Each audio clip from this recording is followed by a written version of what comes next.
Hello and welcome to Off With Their Headlines. I am Meredith Constant here with Amanda Matta, looking gorgeous for fall. I'm loving that jacket. Thank you. It's actually a cardigan. It's one of those. No, it's not a shacket. It's a Sweater. card jacket. Swacket. Swacket. It's a swacket. Yes, if you want to see Amanda's not jacket cardigan. Swacket. Yep. Swacket, you can go over to Patreon, patreon.com/offwiththeirheadlines, where you can get bonus episodes, ad-free episodes, video episodes with no advertisements. And if you do want to watch, but yeah, you can wait a few days, you can also go over to our YouTube, which is Off With Their Headlines. And all of that information is in the show notes, but we have a lot to get to, and we have some teasers. So Amanda, take it away.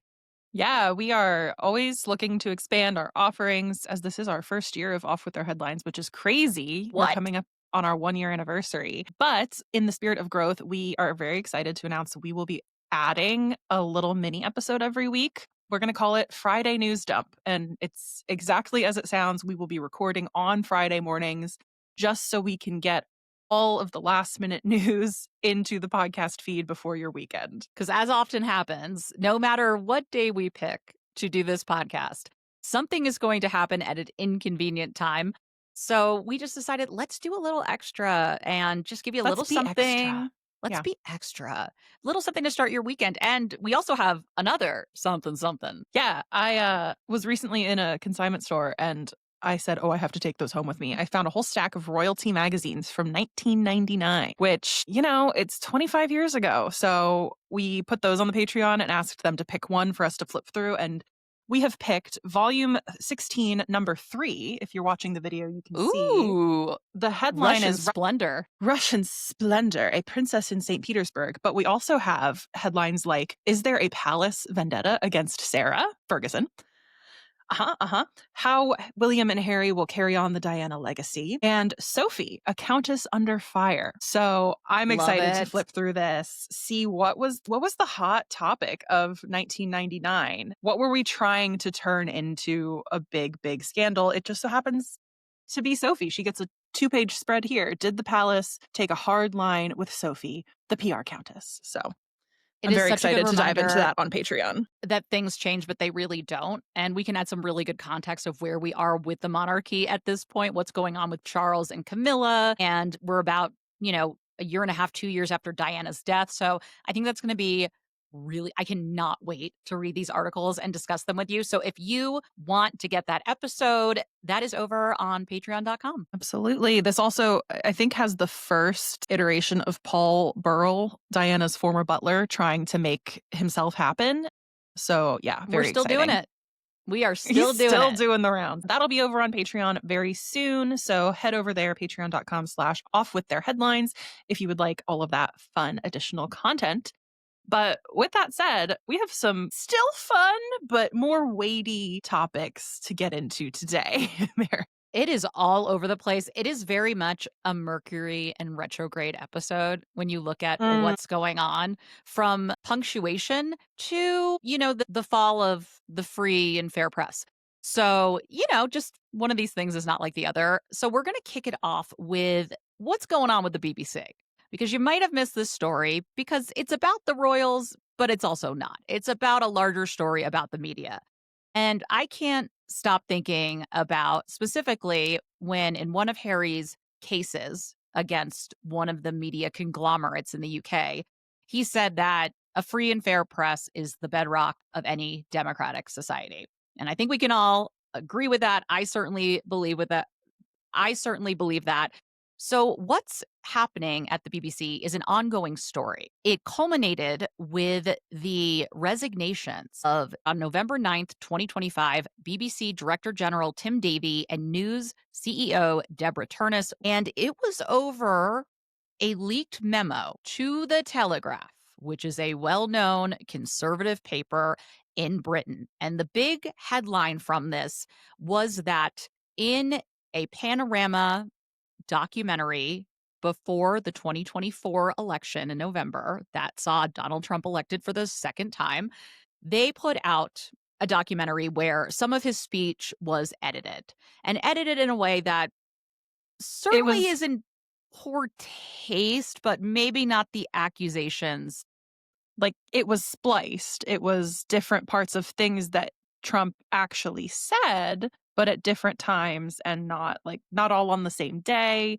And the main headline was about Donald Trump and a speech he gave, right? The documentary made use of actual clips that Trump said, but spliced together in such a way that didn't actually, I guess, reflect reality is the gripe. Because I don't wanna sound like this is okay to do, because it does lead the witness in a way. If you're watching this documentary, you might come away with an idea of events that actually wasn't rooted in reality. The speeches he made, taken wholesale, I think do adhere to the picture trying to be painted. But the question becomes, was that the role of the BBC as a journalistic organization? And the larger problem here is that this kind of mistake, this maybe oversight, editorial oversight, is not a mass resignation at the top kind of thing. And that's what a lot of people are taking issue with and are seeing this as a political hit job Mm. because it was through a memo, a leaked BBC memo published by The Telegraph in full that led to all of this coming out. So the subhead for the Telegraph article is Document exposes string of incidents that suggest serious bias in corporations reporting. The Mm. thing is, the memo was written by former journalist Michael Prescott to the BBC board, and it includes all of this evidence of, issues with both sides reporting, including that, quote, doctored speech by Donald Trump make it wrongly appear as though he directly called for violence on the day that his supporters stormed the U.S. Capitol. It is important to note that while the speech was edited in an unfair manner, Mhm. a the committee, the House committee did find that Right. Trump was in some ways responsible for not de-escalating that situation and for potentially saying things that encouraged it. So it's Yeah. not exactly totally wrong. The way the Right. But BBC presented it if was you're feeling litigious, though, you can absolutely make the case, as Trump totally. is, for saying, I never said that, which, like, sure, whatever, dude. Donald Trump has threatened to sue the BBC for $1 billion, and this comes after the resignations, if they do not make amends, including an apology and compensation by Friday. He is accusing the BBC of defamation and bias. So BBC probably will choose to apologize for, again, it's specifically the splicing of clips that has embroiled Trump in this. He will not get $1 billion, even if he does sue. That's insane. Although this is a dangerous precedent because it really shows the BBC is basically following what American media outlets have Mm. done and acquiesce early to Donald Trump. There have been a couple different interviews involving CBS and also ABC where the Trump administration went after those outlets because of edits made to interviews and things like that. And they've acquiesced and they've paid up. And they've done this because there are mergers that So have to be interesting. considered.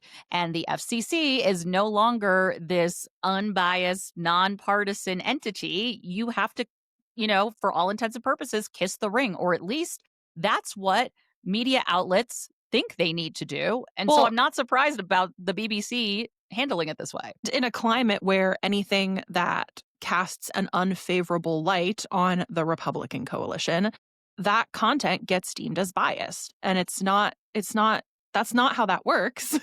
Just because something makes you look bad doesn't mean the content itself, the reporting, is unobjective or biased. But that is the world we live in currently. But we brought this into, this is a royal culture news podcast primarily, but we wanted to bring this in today because the BBC has been grappling with this idea of truth, objectivity in their broadcasts and reporting for a few years now. So it reminded us immediately, this story, of a couple instances since about 2019 where the royal family and the BBC have also clashed about what gets aired, who gets control of the narrative. I don't know. It's not a conversation that I think we have a conclusion on, because it will keep happening. It's certainly something to keep an eye on. And to that point, one of the reasons that you have to take into consideration about why the BBC took this drastic step to have the Director General, CEO of News, resign is that Mhm. they're about to enter negotiations to renew their charter. And this is Mm. after more than a decade of license fee cuts. So it's very much wrapped up in this political and economic headwinds. It's kind of the perfect storm. And one of the things that Tim Davies said when he did resign was that he wants to get out of the way so the next director general has a clean slate to approach negotiations over this charter. And so, what it seems like is this was really an opportunity for Prescott, who, by the way, was appointed by Boris Johnson to advise Ofcom, which is their TV regulator, over its new chair 4 years ago. Also, Prescott, whose PR firm, this is all from The Guardian, Hanover, was involved in advising media companies such as Sky, has also been described as a friend of Robbie Gibb, a former conservative government head of communications who joined the BBC board after helping to launch the right-wing news channel GB News. And another thing about this Oh my God. memo. More. Yeah. Oh, yeah. But wait, there's more. Another thing about this memo is it wasn't just about Donald Trump. It also took issues with a quote unit of rogue LGBT plus reporters in censoring coverage of the trans debate, which you can only imagine what that means. And also a quote thoroughly wrong report suggesting car insurers were racist. So there was an op-ed in The Guardian about this, and I think this perfectly encapsulates it.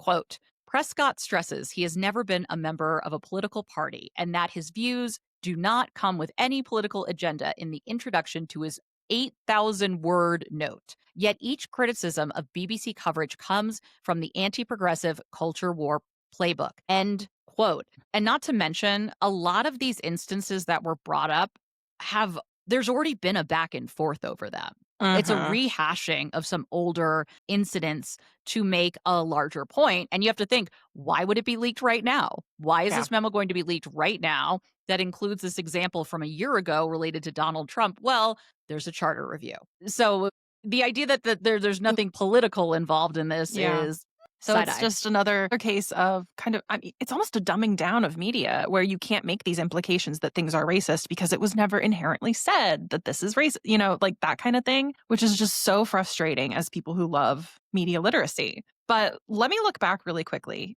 This is not the first time the BBC has been embroiled in questions about impartiality.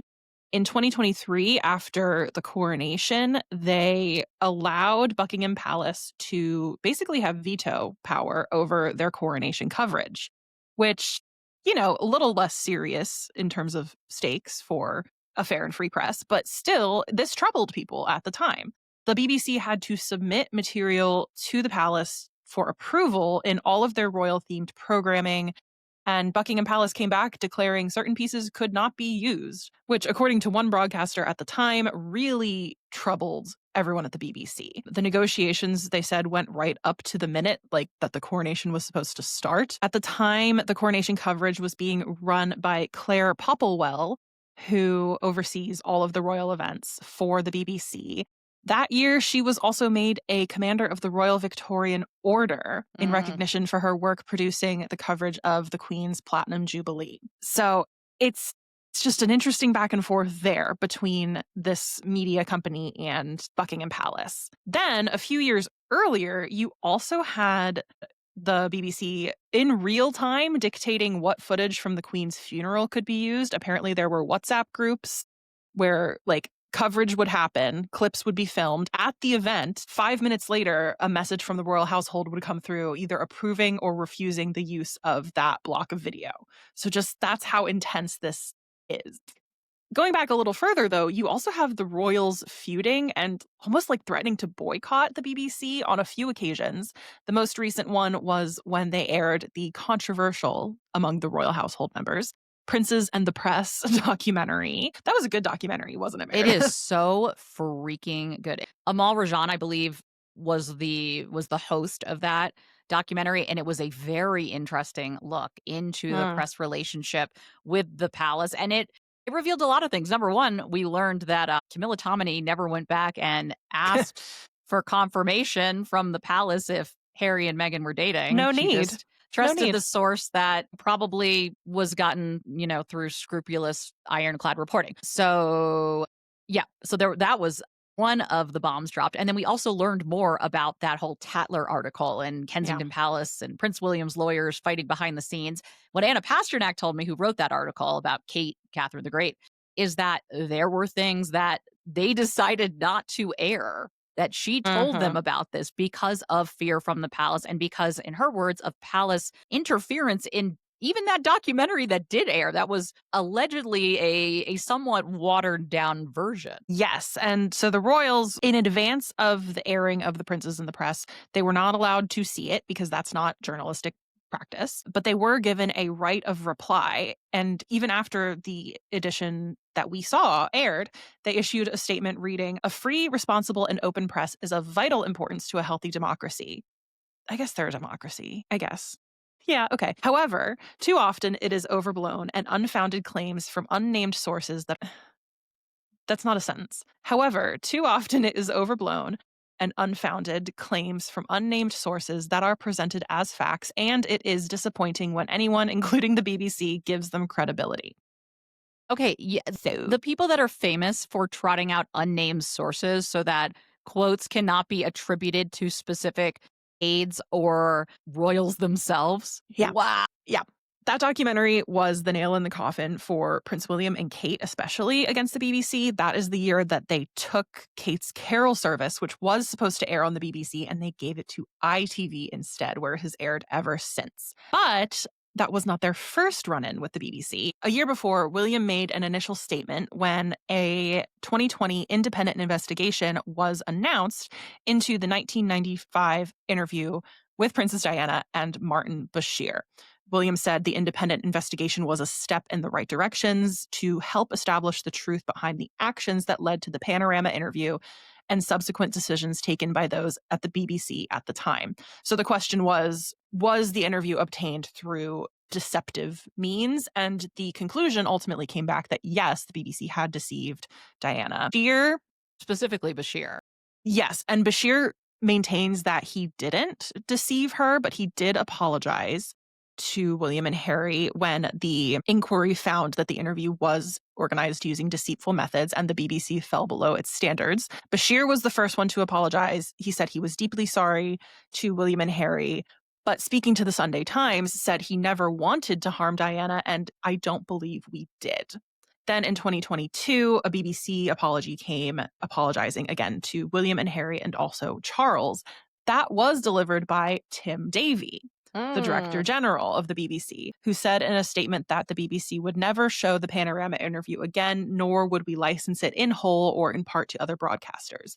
He did also qualify that with, it is journalism and we might need to lend it out, but we'll make sure it's framed correctly if we do. Yeah, and that's Just the to be thing. so It clear. is an important document, Yes.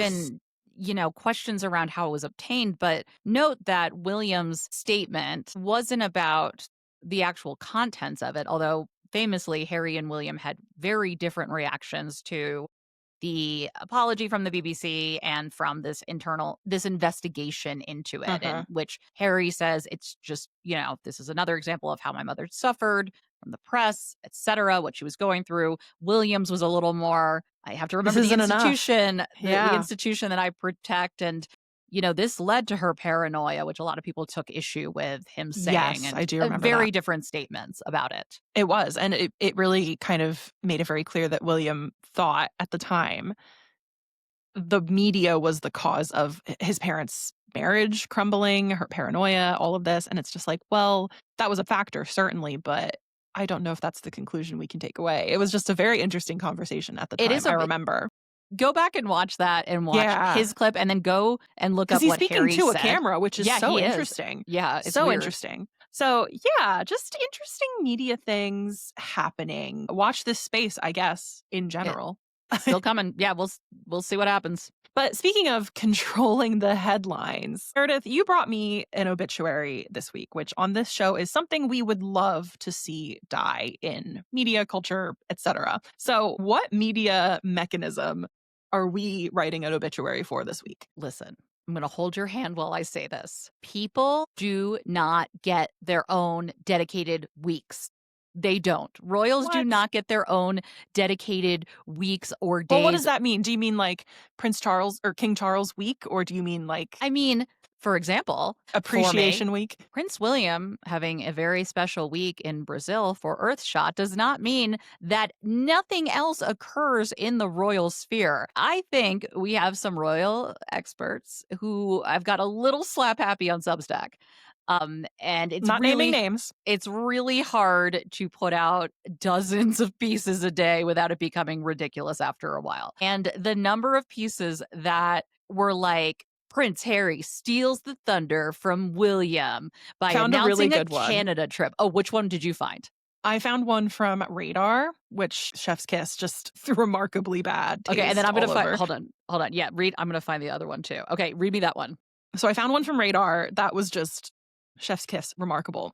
Quote, Harry is unrecognizable. Exiled prince blasted for being a spoiled brat and very jealous of William as royal family feud rages on. Wait, what? The story is about how Prince Harry's last minute, quote unquote, trip to Canada while his brother Prince William was in Brazil for the Earthshot Prize was deliberate, apparently, with the former working royal being labeled a spoiled brat. RadarOnline.com can reveal. And I don't think those words mean what they want them to mean here. Can reveal means you got a scoop, not somebody complained to you about Prince Harry. That's not actually what it means. So obviously there was the whole, Prince Harry steals thunder from William's Earthshot. And there's, what's funny? There's never any sort of acknowledgement that they're choosing what to write about. So you can't be like, he's stealing the headlines. You're writing about it. Well, so, right. It's just like, why are you so up in arms about this? Why do you care if someone's okay, so here's stolen two William's thunder? really good ones. One's an exclusive. William's fury as Charles crashes his big week with a little help from David Beckham. David Beckham's like, oh my God, I can't win. Wait, did you have one about David Beckham? You do yes, yours. Tom Sykes wrote one for the Daily Beast. Prince William misses open goal as King Charles sets one up for Sir David Beckham. But the quotes he pulled from, again, friends of William are so interesting in this piece. He says, Prince William was left, quote, hurt and angry last week after his father stole the spotlight. My father, the king, stole the spotlight from me, his liege man of life and limb. Okay. Sure, Jan. Okay. Also, by delivering...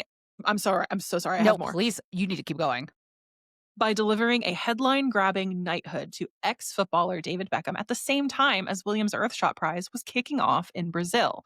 Mind you, it was like 2 days before the Earthshot Prize. It wasn't like...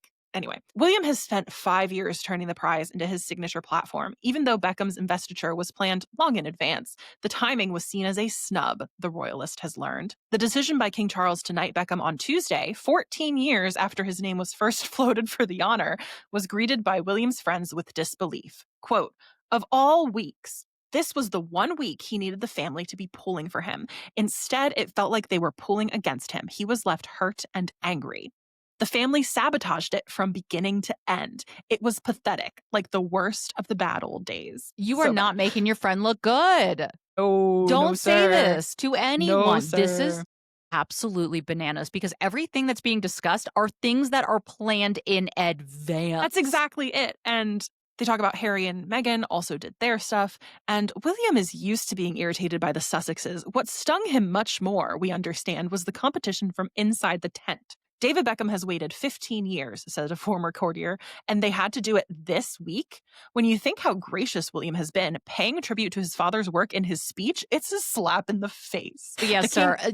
Your father barely got the crown on his head, and your team is pushing out stories about what kind of monarch you're going to be because your father's just a weak transitional king. Shut the fuck up.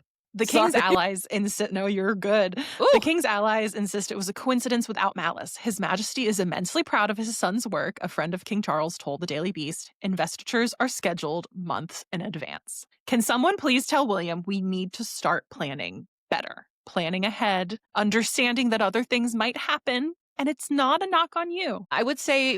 Were you not hugged enough as a child? But we know the answer. All right, what was the one you had? Another. Okay. Did King Charles do it twice? Oh my God.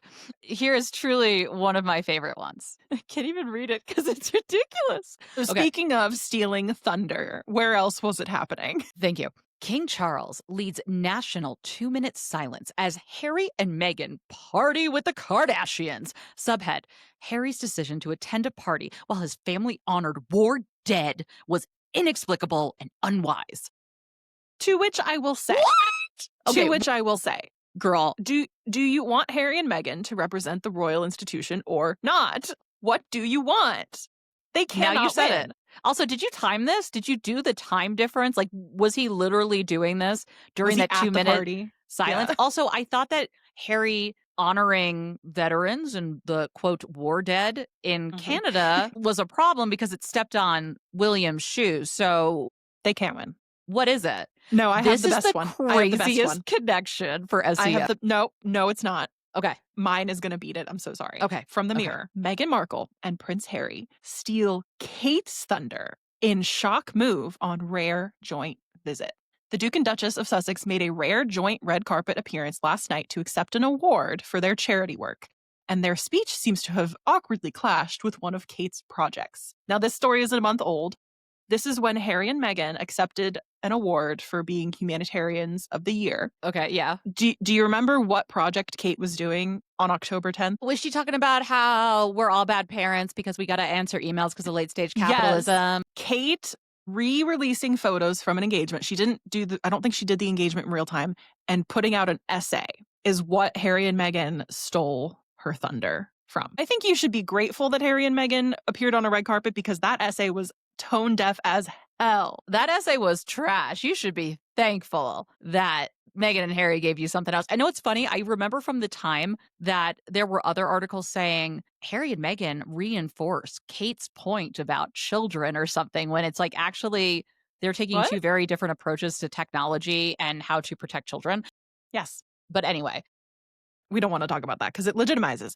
At the end of this Mirror piece, we compare and contrast. Harry and Meghan are doing this. Kate did that. The end of it is, it comes as sources claimed this week that Meghan's recent appearance at Paris Fashion Week was part of an establishment plot to help warm up frosty relations with the royal family. A friend of the Sussexes has said to have told the Daily Mail this trip is all part of the thaw process. In what world? How?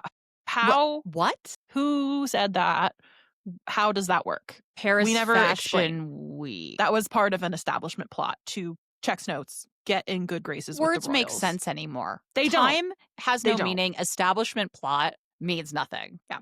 Well, these segues just write themselves. Words not making sense is something that I've really been considering for the last couple hours because I saw this story 14 hours ago and I still don't understand it. Are you ready, Meredith? What? Because there's so many things that could have been this episode, but this one from Kate Manzi, I think, takes the cake. And I just have to play you the video from social media. Let's do it. Removal of all his royal titles, Andrew Mountbatten Windsor may soon gain something new. He's being stripped of Prince. His new name is Andrew Mountbatten Windsor, with no hyphen linking the double-barreled surname. But in accordance with the late Queen's wishes set out before he was born, they're considering reintroducing a hyphen.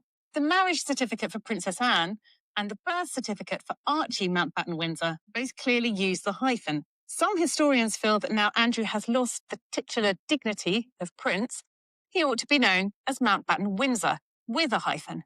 But Andrew prefers not to use it. That little hyphen used to be the preserve of great aristocratic families, but it's now become quite common, and perhaps not fitting for a former prince.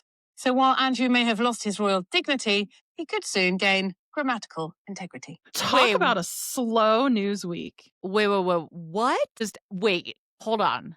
Okay, the hyphen, not having the hyphen is a slap in the face, but also it's so common that maybe it's not a slap in the face, and actually, why would he want it anyway? I don't understand it. Grammar? I don't understand it. That is amazing. And I got to give Kate Manzi some credit. She has written and broken some amazing stories on Andrew, and I wonder she's who sent her this one. She's one of the better ones, but who made her do this? Who said, Kate, you got to reach your quota for Instagram Reels or TikToks this month. Let's talk about something people will really sink their teeth into: punctuation, hyphens. Yeah. Which I did actually bring up. That there was no hyphen. Yes. And I do have questions about the protocol behind it, but I don't think we can talk about it being a punishment for Andrew because so many of the comments here, one from Royally Audrey, who we love on Instagram. Yes. I was hoping it would be a subpoena. Yeah. Now, that is an honor bestowed to a few. You know what I mean? I mean, if we're talking about honors. This phenomenon of like a forced slow news week, because there is stuff to talk about. We just don't want to go there. So we're talking about hyphens. Certainly. Okay, and we're being very careful about one conversation that we are talking about, kind of not talking about, not getting into too deeply. And that's,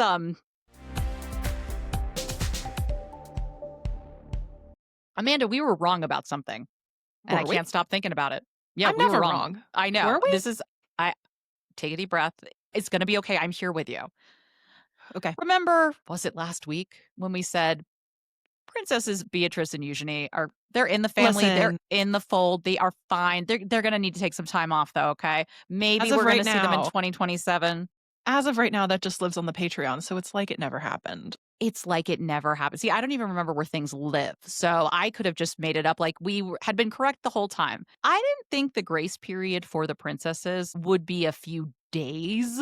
Because imagine my surprise when last week we find out that Princess Beatrice will now be the deputy patron, along with my king, Prince Edward, the actual king. Gonna start a war. That she would be the deputy lead patron of Outward Bound, which is this organization that encourages children to go through exposure to nature, which thank God that's the only kind of exposure. And yesterday, Beatrice was visiting a laboratory of Bourne, which is her first charity event in the UK since her father was stripped of his titles. And to be clear, this is the perfect visit for Beatrice because it is for funding research into how to prevent premature births, which that makes sense. It's the timing, though, that seems very weird. But it's not just in light of Andrew's activities, it's Beatrice's. Because guess where she was? Her own activities. Guess where she was when Andrew was days away from having his title stripped? Safely at home with her children and husband? Yeah, no. If by safely at home you mean hosting a tea in a Middle Eastern country known for human rights abuses and bloody crackdowns. No, not just in the country, in the hotel. In the hotel of said event. Yes. Princess Beatrice was in the Ritz-Carlton Riyadh, where she was hosting a tea for women in the Economic Forum. This was not just a little gossip and, chit chat kind of thing. She was there for this tea, but also because of this future investment, which was described by Reuters as, quote, an opportunity for attendees to forge relations with some of Saudi Arabia's biggest companies and its $925 billion sovereign wealth fund. And I rarely say this, but the Daily Mail really said it when they put it this way.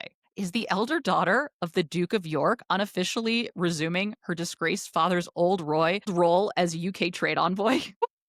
And by the way, that wasn't supposed to be his role as UK trade envoy. He wasn't supposed to be doing these maybe side business dealings that no one can actually look into, but there are allegations based on the number of times he brought his daughters to things that they are maybe potentially following in the family business footsteps. What is Charles doing? What are we doing? Okay, yeah, let's back up and just look at this holistically. So Beatrice and Eugenie are not working royals. Their dad is being stripped of his title. He has been stripped of his patronages, his lease, etc. They both have jobs, Beatrice and Eugenie, so they don't need to be made patrons. And in fact, I would argue when she's still going to do events like this tea in Saudi Arabia, you don't give them patronages. That's messy. That's a muddy water situation. Instead, we have given her a new patronage. She, alongside a working royal, Prince Edward, Duke of Edinburgh, and she is doing a very visible engagement. Like you said, what are we doing?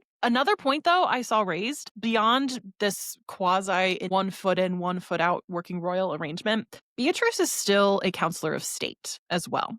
Because of in 2022, Charles kind of expanded the number that you can have to avoid having to call on Andrew or Harry was kind of the reasoning. So now I think there are 6 instead of 4, which means Beatrice is a counselor of state. So she does have these ties to the nucleus of monarchy that kind of just are ever present in the background, regardless of whether she is a working royal or not. I just think that adds some interesting color. It does. And it's worth noting that Andrew was kind of well known as the royal you could, kind of get in front of and influence. This is a quote from a Libyan businessman who was a guest at Princess Beatrice's 21st birthday party, who gifted her an 18,000-pound diamond necklace, as one does.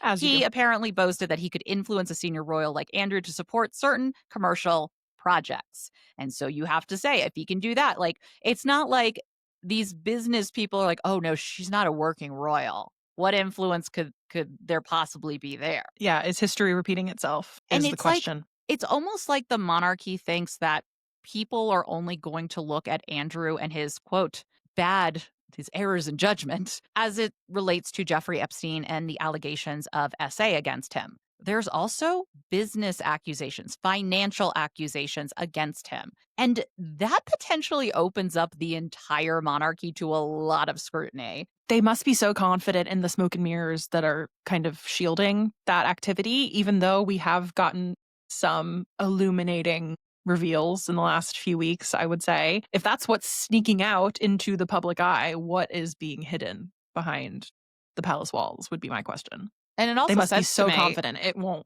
be they burst have to open. be. And even Yeah. with Beatrice going to this tea, you have to be so confident that you are untouchable and that you are protected, that of course you can go to a tea in Saudi Arabia on October 27th as your father's in the middle. At the hotel where people were hotel. tortured. That is wild. You have to believe there's an amount of untouchability that you have because of the royal family. But I really wonder if really ever since King Charles took over and there was renewed interest in royal finances, how royals make their money, how the duchies get money, if this is a really bad long-term strategy, or is it just that every royal in some way, shape, or form has some dubious business dealings? I'm going to say probably yes. Right? Yeah, because and that's the thing too, because it's like, well, people will go back to Princess Anne's children and say, well, they did not get, prince and princess titles, and they had to work and make their own way. But we've already talked about how Peter Phillips was used in these Chinese milk ads to show royalty. I mean, can you really ever extract yourself from the you royal can't. fold? And even if you do, your presence will also always lend an air of legitimacy because of your blue-bloodedness. I think that's a part of the equation that we can't forget either. Which is that the point we need to use to segue into a different appearance made by some blue bloods this week? Listen, there are probably. Yeah, this might be my favorite episode of all time. What a minefield this episode is. We don't want to just ignore what's going on in Montecito. Over the weekend, we saw Prince Harry and Meghan, Duchess of Sussex, attend, I will say, 2 events on the same night. The one was the Baby to Baby Gala, where close friend of the Sussexes, Serena Williams, was being honored, but they also, on the same evening, attended the 70th birthday of one Kris Jenner at the Beverly Hills estate of one Jeffrey Bezos. We don't want to just not mention it because I think it does bring in an interesting mixed bag of conversation topics. It comes in the wake of, I think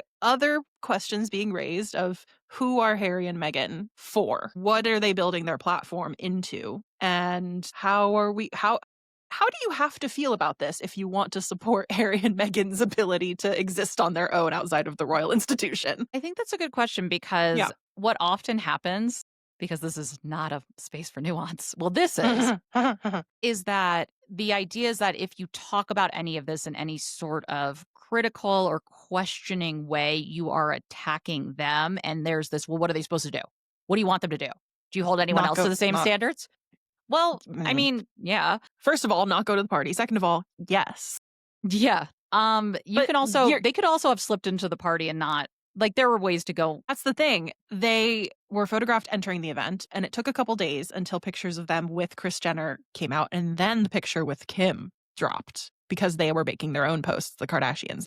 But as of recording, the Kardashians have deleted the pictures of Harry and Meghan from their posts. So the posts are still up, but the Harry and Meghan images have been taken out of them, which I find very interesting. And somebody said it might be because Harry looks a little sloshed in some of them, which absolutely fair. I think he does. But also, did they get a call of like, hey, like they were happy to attend, but they really don't want this like being part of the public record, even though the internet is forever and we have the photos. It just is so interesting.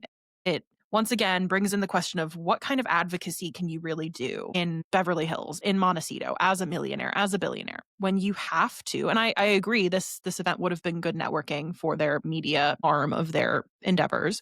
You have to network with these people. You have to get in that room. How can you also then claim to show up and do good when that kind of runs counter to everything people like the Bezoses and the Kardashians stand for? Yeah, it's like you're fighting against some of the things that they're doing. Your but friends you are doing.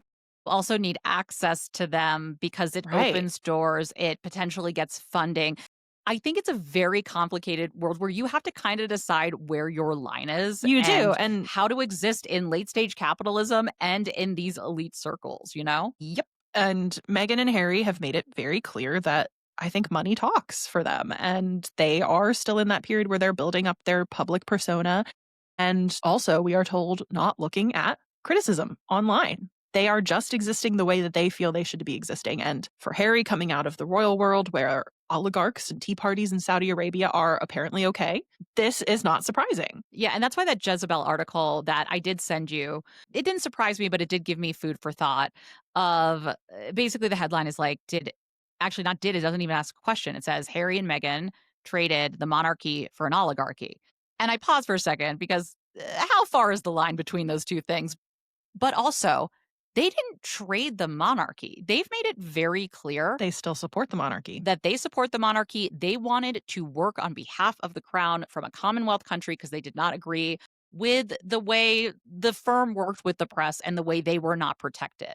This was not, but I think, especially because of that time, like think about 2020 and COVID and Black Lives Matter and everything that was going on. Yes. I think we wanted to see Harry and Meghan as the symbol of like sticking it to this institution. Well, and they themselves wanted to be seen as that because they incorporated the conversation about colonialism into their Netflix documentary.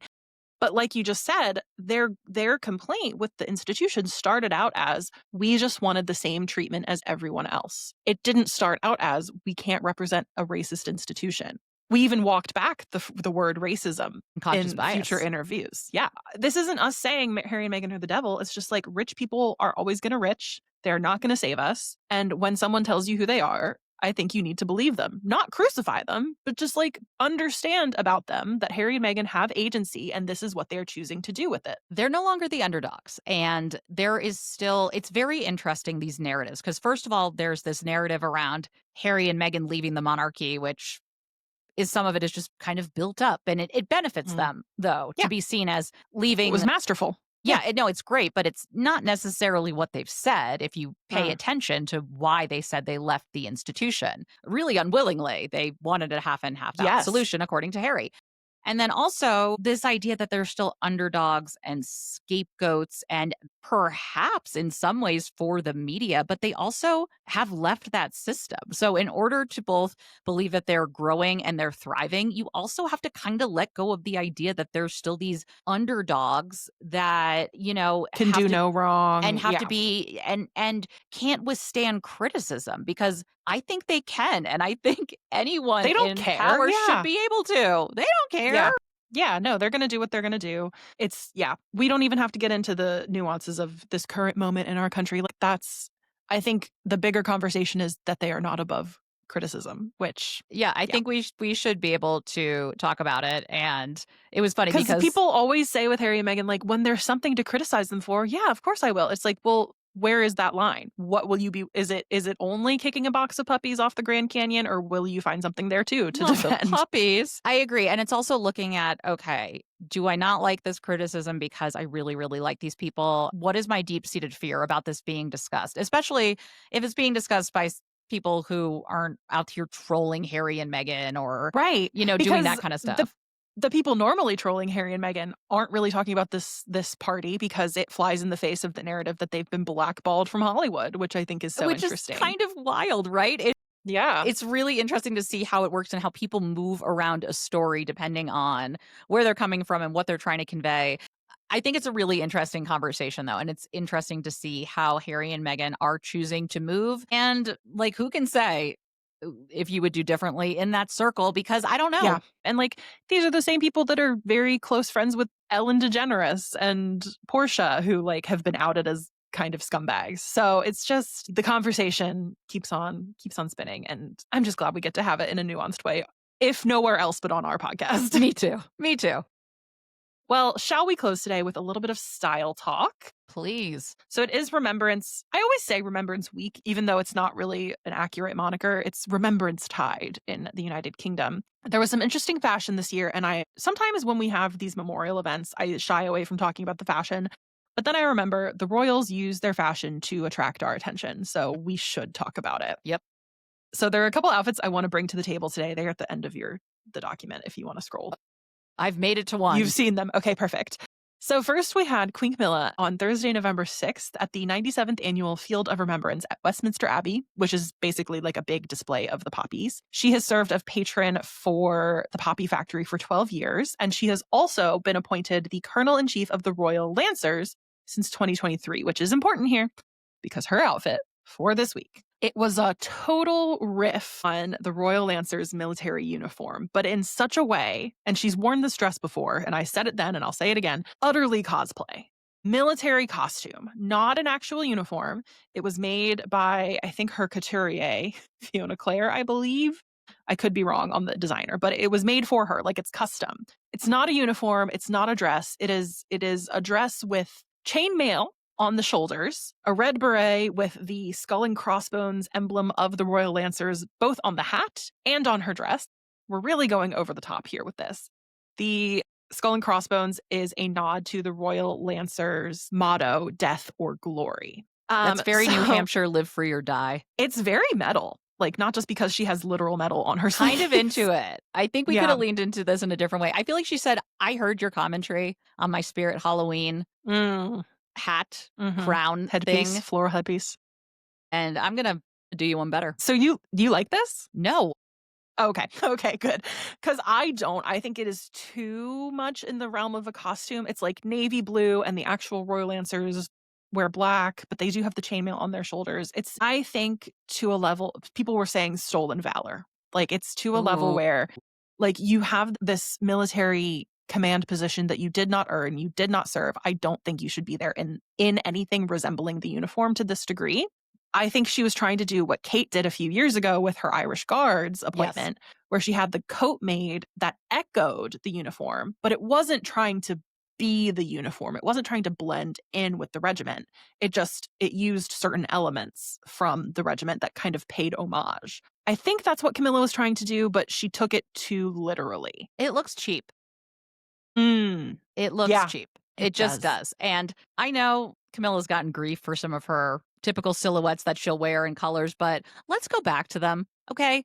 This woman's in her 70s. We don't need to do this to her. And the rest of this week, in the all black that is pretty traditional for remembrance events, I had no complaints. It wasn't remarkable, but everything was tasteful and fine. They should have put her in her signature blue and maybe a little skull and crossbone thing on her lapel, which I think would have been enough of a nod, right? And then let her have a little more fitted at the top, but then just like real nice flowy waist. I mean, the whole thing, the boots with it cut her off, and it just doesn't work. It's not a great. Don't put showing. her. Listen, she's made it to the point. Like, she should be able to go out there in her slippers and her comfy yoga pants. Okay, the fact I think that this people woman would respect her more.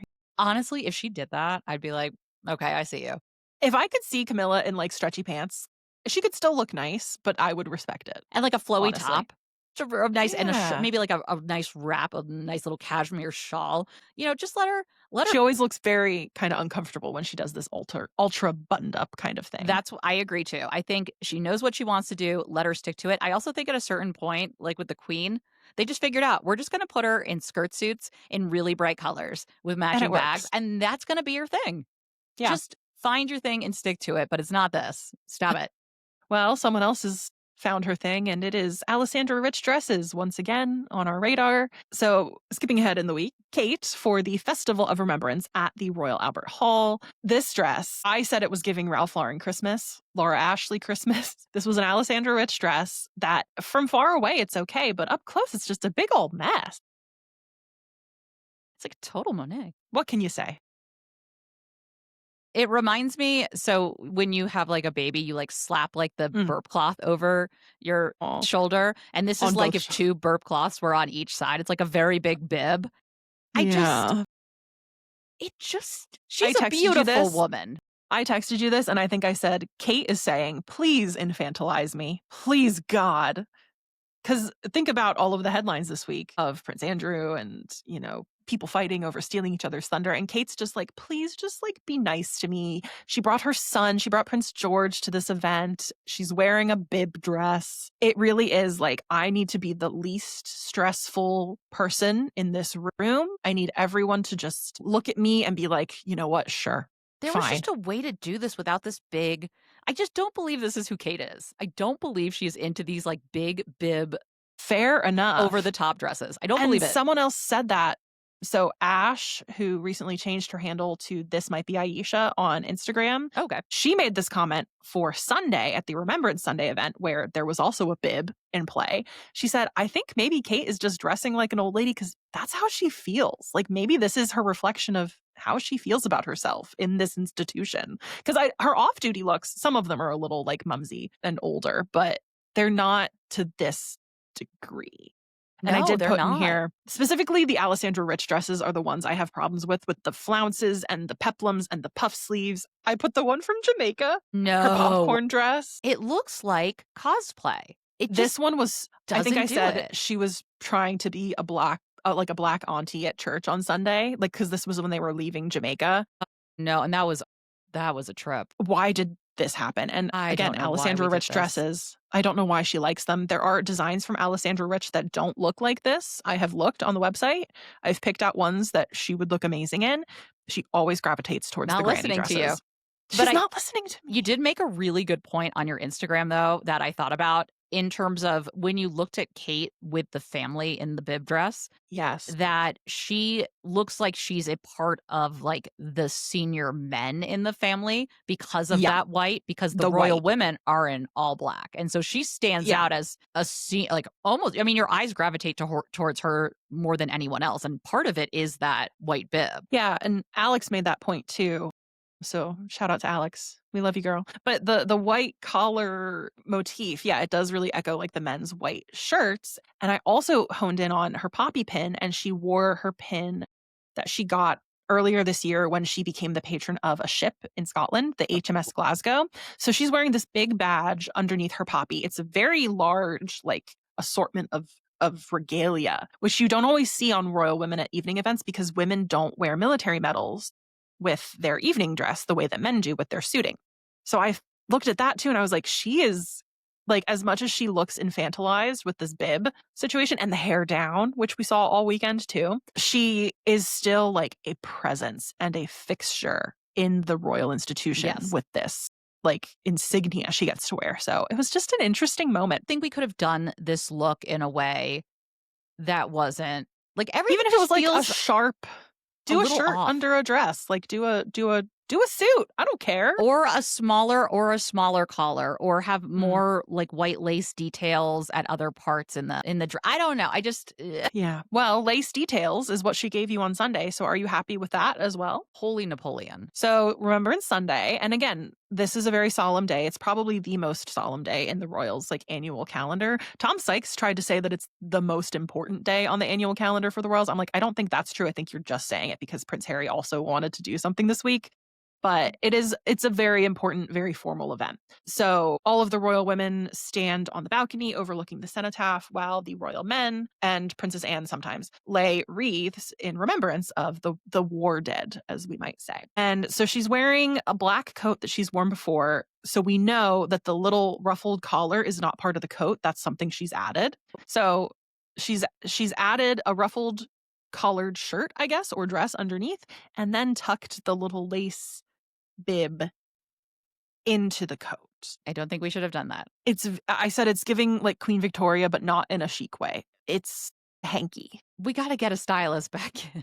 She's done this like neck thing, like bows or these scarves a couple times since Natasha has been confirmed to have left. And I want to know why she likes it so much. Bring back the pussy bow. Listen, I get it. You get to pussy bow. to a certain age, the neck, the chest area, but also she's showing her décolletage in the bib thing. So it's not like there's nothing to hide. There's never anything to hide. But it does kind of, I mean, the one thing people have noted with her pussy bow blouses, which I wrote a Substack on, and somebody said when this came into my inbox, because I titled it like Kate and the Power of the Pussy Bow, apparently in people's inboxes, it just came in as Kate and the Power of the Pussy.